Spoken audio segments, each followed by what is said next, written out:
দেশে চাড়িয়া যে দিল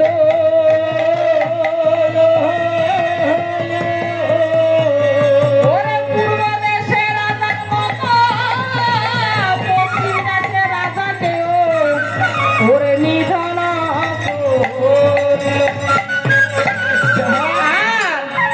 এই পূর্ব দেশের রাজা এবং পশ্চিম দেশের রাজার মতো উত্তর দেশের রাজাকেও নিধন করিল। আর সারথীর প্রতি তখন কহিতে লাগলেন, আচ্ছা কি কহিতে লাগলেন? বাছারে সারথী, বলেন। আরে আমরা তো হাসতে খেলতে পৃথিবীর 3 দিক আমরা ভ্রমণ করেছি। আচ্ছা। আর আমাদের বাকি রইল দক্ষিণ দিক। আচ্ছা। সেই দক্ষিণ দিকে তো আমার যাওয়ার কোনো প্রয়োজন নেই। কি বলেছ? সত্যি না? এই যে তুমি বলেছ দক্ষিণ দেশে যাওয়ার কোনো প্রয়োজন নেই। আরে দক্ষিণ দেশে তো কোনো বীর নেই। আরে ছিল লঙ্কার রাবণ, আমার দাদা শ্রীরামচন্দ্র তাকে একখানে করেছে নিধন, সেখানে আর বীর কোত্থেকে পাবে? আরে তুমি জানো না এক বীর মারা গেলে আরো কত বীরের জন্ম হয়, এটাই কিন্তু সর্বশাস্ত্রে কয়। সারথী, এই যে দক্ষিণ দেশে লঙ্কা রাবণ নিধন হয়েছে, আরে নতুন কোন বীর যদি দক্ষিণ দেশে জন্মগ্রহণ করিয়া থাকে তাহলে আমাদের উপায়টা কি হবে? আরো বলছে আমার দাদা শ্রীরামচন্দ্র এই পৃথিবীর 4টা দিক ভ্রমণ করিতে প্রতিশ্রুতি দিয়ে এসেছি, ভ্রমণ করব। যদি আমরা ভ্রমণ না করি তাহলে বাক্যভ্রষ্ট অপরাধী হব। এই যে বাক্যভ্রষ্ট অপরাধী বলে জীবের নরক গতি হয়, এটাই কিন্তু এই যে গীতা ভাগবতে কয়। আরো বলছে শোনো, এই এই যে বড় ভাই শ্রীরামচন্দ্র, বড় ভাই কেন বলা হয় জানো? এই বড় ভাইকে পিতৃ সমতুল্য কেন বলা হয় জানো? কেন বলা হয় বলো?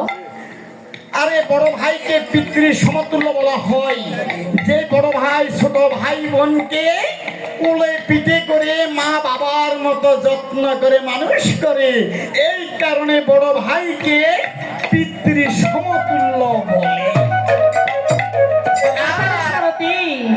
আর বলছে এই যে বড় বোনকে কেন মাতৃ সমতুল্য বলা হয় সেটা কিন্তু বলছি। এই যে বড় বোন হলো মাতৃ সমতুল্য, অর্থাৎ এই যে ছোট ভাই বোনকে নিজের ছেলে মেয়ের মতো এই যে লালন পালন করে নিজের মুখের খাওয়ার ছোট ভাই বোনের মুখে তুলে দেয়, এই কারণে বড় বোনকে মাতৃ সমতুল্য কয়। এই যে পিতৃ সত্য, হ্যাঁ, পালনার্থে শ্রীরামচন্দ্র বনবাস যাপন করলেন। দেখেন এই যে আজকে এই শ্রীরামচন্দ্র এই যে উনি একজন ছিল সত্যবাদী, সৎনিষ্ঠাবান। আর আমরা যদি এই যে তার কথা না মানি তাহলে তো আমাদের অধর্ম হবে না? এই আমাদের অধর্ম হবে, অবশ্যই আমাদের অধর্ম হবে। তাই কিন্তু আমরা মেনে চলতে হবে। কিন্তু আজকে শ্রীরামচন্দ্র বলছে পৃথিবীর 7টা দিক ভ্রমণ করিতে, আমরা আজকে 7টা দিক ভ্রমণ করবো। বাছারে সারথী, তুমি মন্দ বলো না।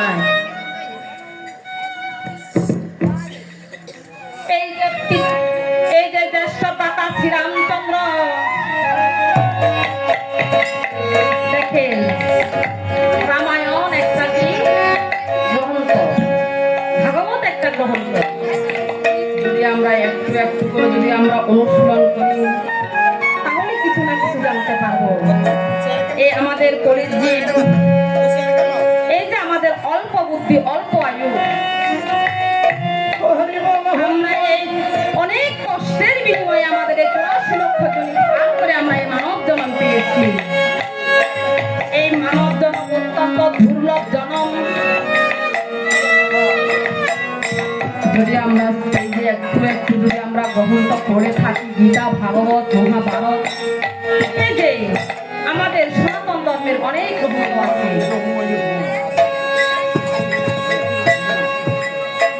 এই যে রামায়ণ, আরে আমরা আমাদের যদি শ্রীরামচন্দ্রকে একটু অনুসরণ করি, যে তার নিজের বিমাতাকে কেমন সম্মান দিয়েছে, বিমাতা তাকে 14 বৎসরের জন্য বনবাস দিয়েছে, তারপরেও তাকে সে কোনোদিন মন্দ বলে নাই। আর আমাদের যে মা আমাদের 10 মাস 10 দিন গর্ভধারণ করেছিলেন, আমরা সেই মাকে মানতে আমরা চেষ্টা করি না। যতদিন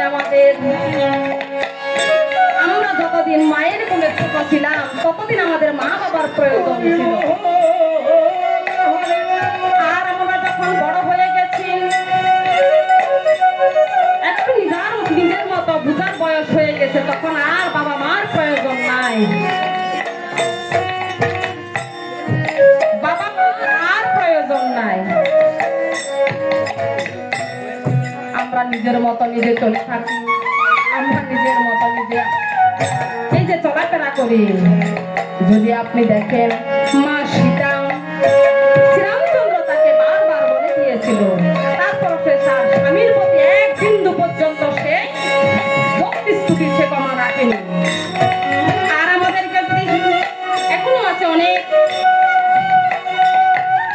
অনেক নারী আছে আমাদের মাতৃ সমতুল্য, ভগ্নী সমতুল্য অনেক নারী আছে। আমরা সব নারী তো আর 1 সমান নয়, এবং সব মাও 1 সমান নয়, সব সন্তানও 1 সমান নয়। আপনারা দেখেন এমনও নারী আছে, একটা স্বামী থাকতে সে আরেকটা স্বামীর ঘরে চলে যায়। আর সীতা দেবীকে 14 বৎসর পর্যন্ত সে বনে স্বামীর সাথে সে ছিল, তারপরও আবার তাকে অসতী বলে তাকে আবার বনে দিয়েছিল। দিনের জন্য শ্রীরামচন্দ্র অমঙ্গল কামনা করেনি। সে হলো পতিব্রতা, সেটা হলো পতিব্রতা।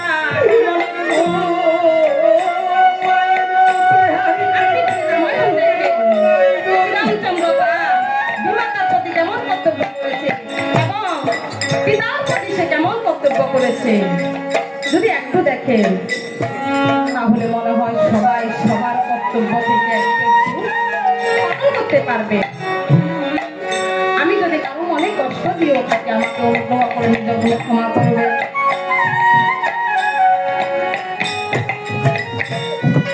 আপনি যদি 100 বার গয়া কাশী বৃন্দাবন আপনি যদি যান, বাবা মার সেবা যদি আপনি না করেন, কোনো লাভ হবে না।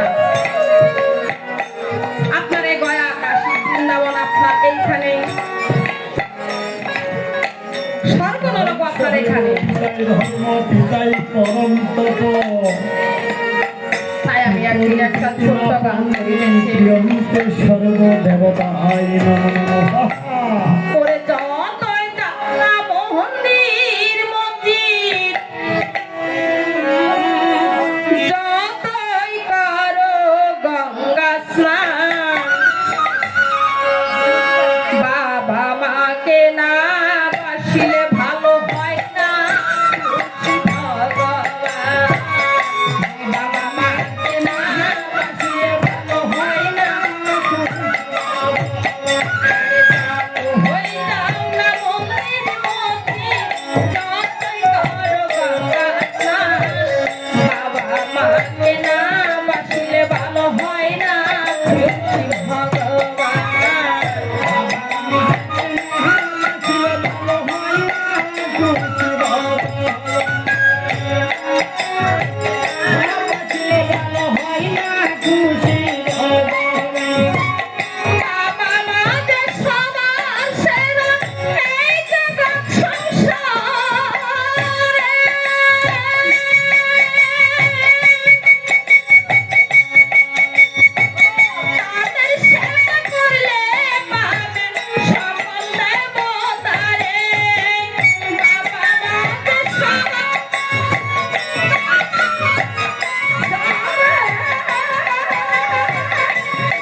বলিয়া অশ্বকে তখন দক্ষিণ দেশে ছাড়িয়াছে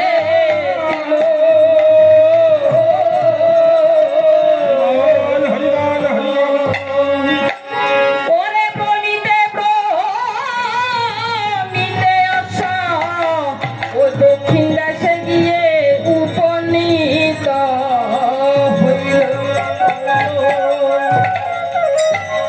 এই দক্ষিণ দেশ হলো মুনির তপবন। এই দক্ষিণ দেশে সীতাকে ৫ মাসের গর্ভকালে শ্রীরামচন্দ্র বনবাস দিয়েছিলেন। সীতাকে ৫ মাসের জন্য বনবাস দিয়েছিলেন। মা ৫ মাসের গর্ভবতী ছিল।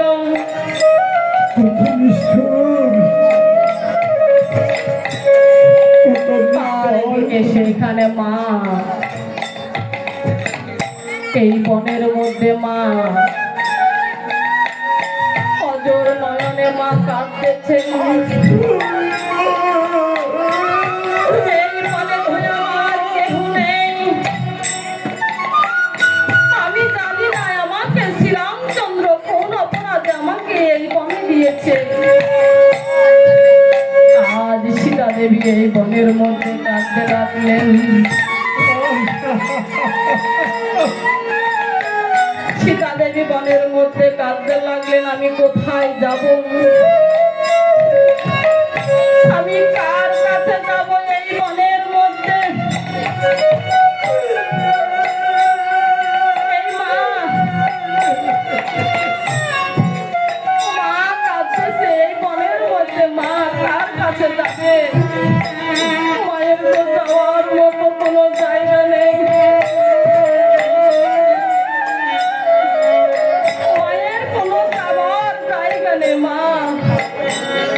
মা ছিল রাজার রানী,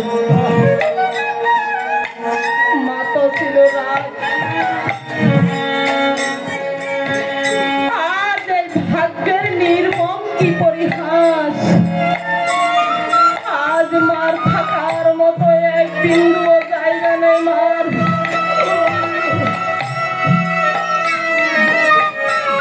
মা এই ৫ মাসের গর্ভকালে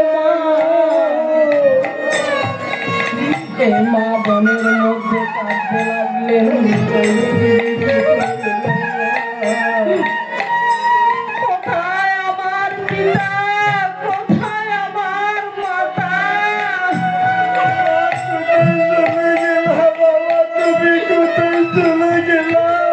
আমি কার কাছে যাব এই বনের মধ্যে? আমার তো যাওয়ার কোনো জায়গা নেই। সীতা কাঁদে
যাবো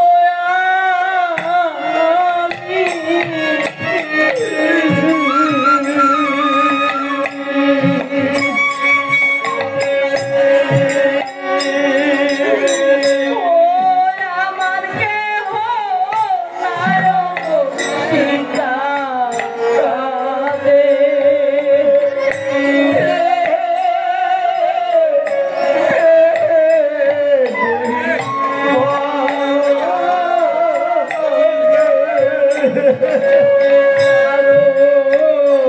কাছে যাব আমি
আর মণি ঠাকুর সীতা দেবীকে বললেন, মা তুমি কে এই বনের মধ্যে এমন করুণ সুরে কাঁদতেছ? মা তোমার পিতা মাতাকে ওরে